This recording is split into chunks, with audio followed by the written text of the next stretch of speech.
శ్రీలంకలో జరుగుతున్న ముక్కోణపు సిరీస్లో ఇండియా ఏ యువ బ్యాటర్ వైభవ్ సూర్యవంశీ ఆట కంటే వివాదంతోనే ఎక్కువగా వార్తల్లో నిలిచాడు. శ్రీలంక ఏ జట్టుతో జరిగిన మ్యాచ్లో వైభవ్ ప్రత్యర్థి ఆటగాళ్లతో ఆన్ ఫీల్డ్ గొడవకు దిగటం ఇప్పుడు చర్చనీయాంశమైంది. ఈ వివాదంపై టీమిండియా సీనియర్ జట్టు స్పిన్ బౌలింగ్ కోచ్ సాయిరాజ్ బౌతులే గట్టిగా స్పందించారు.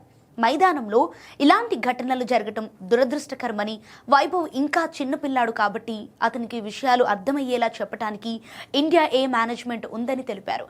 అదే సమయంలో మైదానంలో ఎలా ప్రవర్తించాలో, ప్రత్యర్థులను ఎలా గౌరవించాలో శ్రీలంక ఆటగాళ్లకు కూడా వారి క్రికెట్ బోర్డు నేర్పించాలని ఘాటుగా వ్యాఖ్యానించారు. ఈ వివాదం తీవ్రం కావడంతో గొడవకు కారణమైన లంక బౌలర్ తన సోషల్ మీడియా ఖాతాను ప్రైవేట్ గా మార్చుకోవాల్సి వచ్చింది. ఐఐటి జేఈఈ చరిత్రలో 3 సార్లు ఆల్ ఇండియా ఫస్ట్ ర్యాంకులు సాధించిన విశ్వభారతి పూర్వ విద్యార్థుల మరో సంచలనం. నేటి ఐఐటి అడ్వాన్స్ లో ఆల్ ఇండియా టాప్ ర్యాంకులతో మరోసారి రికార్డు సృష్టించిన విశ్వభారతి పూర్వ విద్యార్థులు.